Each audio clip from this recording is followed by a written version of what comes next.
Good morning, everyone. Well, that kind of depends on how long it actually takes me to upload this video and, well, I guess what time you watch it. We're going to go over chapters 7, 8, and 9. We're going to condense it all together so you can just get the meat of what you need and should hopefully be able to watch this timely before the quiz. So the quiz opens today and isn't due until the 12th. And this should provide you plenty of time.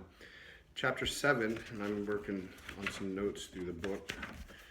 Chapter 7 is a modification of a contract, and so now what we have is a contract. It presupposes that we have a contract that's already been formed, which was the first 6 chapters, and some of the terms that are most important is a superseding contract.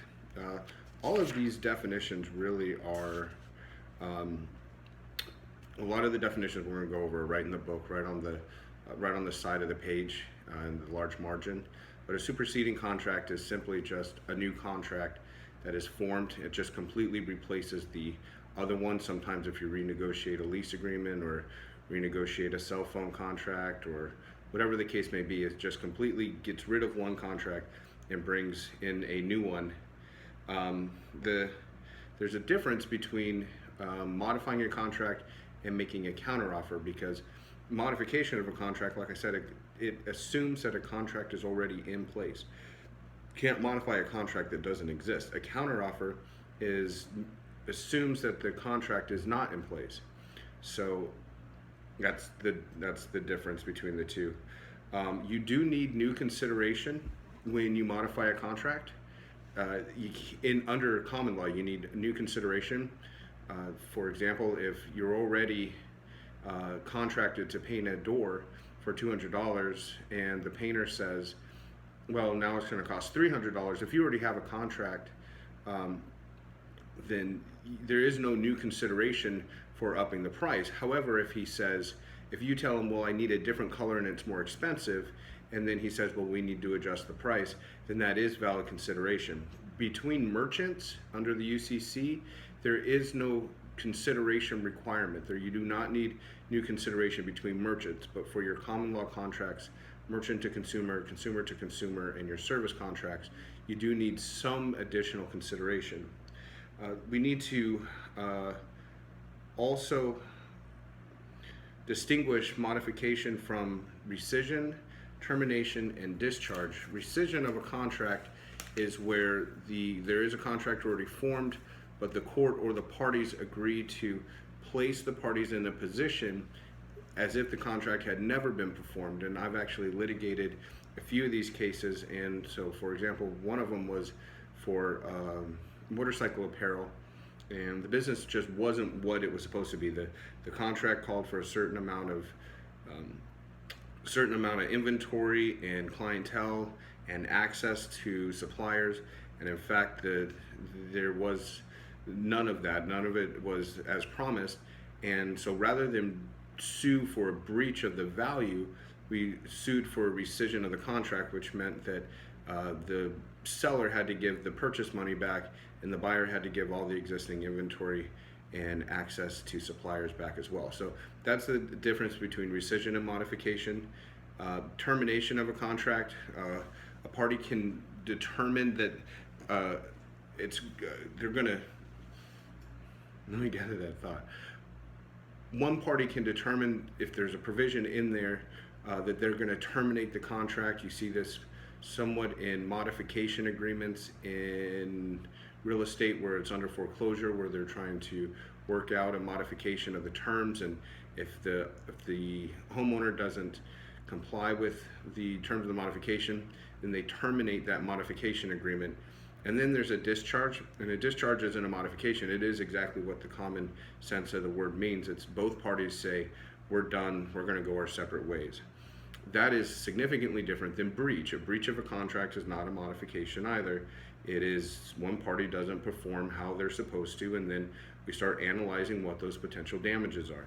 So that's chapter 7 in a nutshell. Relatively straightforward and should contain almost everything you need for the upcoming quiz. Chapter 8 is third-party contracts, and third-party contracts are actually quite interesting. You have to have privity of contract to enforce a contract. When you have my signature on a contract and my painter's signature on a contract, or for example, the contracts that you guys did for your midterm, you had two parties. You had the painting company and the residential homeowner, and it's two signatures, and that's privity of contract. But sometimes you'll have a third party that is a beneficiary of that contract. First, under the UCC, and this is a very important point, privity of contract under the UCC applies when you have warranties that attach to a product, and so those warranties, if they extend to subsequent purchasers. So, if you have, the most easiest example is when you have a 100,000 mile warranty and the contract says that it can extend. If you sell the car after 50 miles, that warranty continues to that next party. And so it could be to homeowners or things like that. So, or for defective products, if you have a warranty that, an implied warranty that a pool is going to be fit for a specific purpose, say it's an above ground pool, when you go purchase that product, the two contracting parties are, the location that you bought it and yourself. But if your children are playing in it or your neighbors are playing in it and it breaks and they're injured, they are a third-party beneficiary, and those damages can extend to those household members or those children, even though they didn't actually sign the contract. They're also, one of the more interesting situations, and there's a case on it, is, for example, if you have a new department store that's going to build on a piece of property, and so you have the owner of the property contracting with the department store for the construction of that building. But as part of that contract, the department store promises to build a 10-foot high privacy fence because there's condominiums behind the department store, and that privacy fence could either be so the condominium owners aren't wandering directly into the lot, or so that the condominium owners' quality of life and the view that they've appreciated isn't disrupted by the construction of a department store. If that department store fails to build that wall, not only would the landlord have the right to enforce that, but the condominium association, as an intended third-party beneficiary, would have that same right. So if it's an intended beneficiary, somebody is intended to develop, to have, it's just lost for words. It's early, people. That's just what time it is. If they're intended to benefit from that contract, an intended third-party beneficiary can enforce it. An incidental third-party beneficiary cannot. If there's a third party that does actually benefit, but they weren't intended to benefit from the project, then they cannot enforce that contract. Couple other specific. You can also have delegation of a contract to a third party, where as long as it's not for a specific, like artist or something like that, personal service where the person you're hiring is because of some unique quality, then the delegation of the performance of a contract can be sent out. This happens all the time with general contractors. General contractor will come bid on a job, and then they sub out certain components of that job to subcontractors. That's a delegation of the general contractor's duties. They'll sub it out to a plumber, have somebody come in and do the drywall, and so they get a collection of subcontractors. That type of delegation is okay. But if I hire a very specific artist to come in and paint my picture, then because of that artist's unique abilities, that artist can't then send a substitute to paint, because that's not who I hired. So the novation is the last term for this chapter that I want to touch on. Novation is really just a complete substitution of a new party to the contract. It happens, the easiest, I mean, the new lease agreements almost always don't allow a straight novation without the landlord's consent. But if you're renting a house and you can't live there anymore, and the landlord says you're either going to find somebody to take over the contract, or we're going to get you for damages because you breached it. Once you bring in a new tenant, if the contract allows, that new tenant would then take your place, and that is what a novation is. We're flying through these chapters.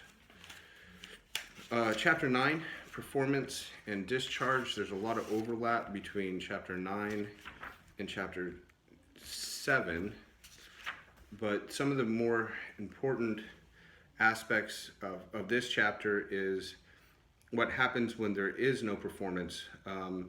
So if somebody fails to perform, that's called a breach, but you can only sue for material breaches to a contract. An immaterial breach to a contract, you cannot sue over. If we keep going back to the painting of a door because it's just easy to do. If you contract with the painter to paint it blue and he paints it light blue or dark blue, as long as it's blue, that's an immaterial breach if you didn't specify. If he paints it green, that's probably a material breach. There's also the concept of substantial performance, where if a contract has been substantially performed, then that does not constitute a material breach. This almost always happens with new construction, where you have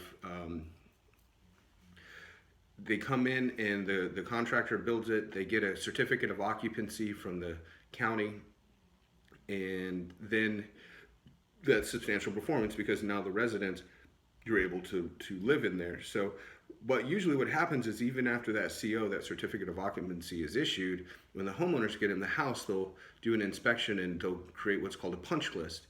And they'll say, there's this seam or this area needs, a touch up, or this one outlet doesn't work, or, there's whatever the case may be, the sink isn't flowing like we wanted it. It's just a long punch list, whatever exists. And so even though those things haven't been done according to the contract, we still have substantial performance, and so you can't sue on a straight breach theory.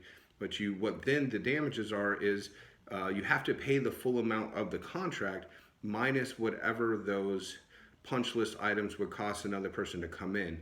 Where if you have a substantial breach, then you can refuse to pay, or you have a much larger element of damages. So substantial performance is not a material breach. You can still be entitled to some relief, but it's not going to be non-payment. It also goes into condition precedents and condition subsequents. I think these are relatively archaic ways of looking at a contract. A condition precedent is essentially that a condition has to be met before the contract becomes enforceable.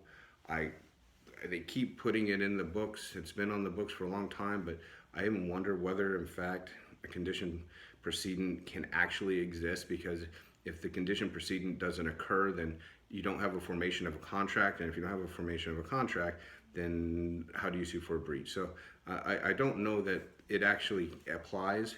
A condition subsequent is a subsequent event that must occur to trigger another person's performance. Some other terms that you need to know. Anticipatory breach is a really cool concept in contracts and is used quite often in litigation. And an anticipatory breach is where one party, while their performance date may not have occurred yet, they have made it clear by their language or their actions that they will not perform the contract. So if I'm supposed to have a wedding at an event center in, say, July, and as long as the event can't occur in July, but if I call the event center, and the contract for purposes of this example says, no matter what, because we've saved this space, once you sign the contract, even if you don't show up, you're going to owe us for whatever the event center rental is. And then if I call them in April and say, we're canceling our event, even though July hasn't come, I have anticipatorily breached that contract, made it clear by my language that I'm not going to perform or show up or pay, and they can sue me in April, even though the event isn't scheduled to occur until July. Accord and satisfaction, that is where the parties agree that they will essentially go their separate ways. If I owe you $1,000 for whatever, and I'm not paying you the $1,000, and you say, look, pay me $800 to go away, that is accord and satisfaction. Two other interesting issues are performance issues, impossibility and impracticability of performance. And these really get into frustration of purpose and the force majeure, your acts of God. Frustration of purpose, really the best example I can think of is right in the book, where where the Navy contracts with a company to build battleships, and those battleships are intended to be used in World War II. Well, if that contract is still under performance and World War II ends and there is no more fighting, then there is no need for the battleships. So that's frustration of purpose. And the other one is acts of God. May make it impossible to perform. If I'm supposed to contract to paint a bridge and the bridge falls down, that's an act of God. I will tell you that for the quiz, you may want to start thinking where the same event can constitute frustration of purpose and an act of God. The last component of this video is going to be supervening illegality. Say that I contract with a company to build a liquor store on a certain empty parcel, and I enter into that contract and go through the design plans, and then next thing you know, the county either then passes an ordinance that doesn't allow for that location, or perhaps contracts to build a school right next to it. That would be a supervening illegality where the government itself intervened and created the performance of that contract illegal. So that's all we have for this video. Appreciate everybody's patience. I hope, well, if you're watching this, then somehow I was successful in getting this uploaded. So everybody have a good week. Good luck on your quizzes, and everybody did amazing on their midterms.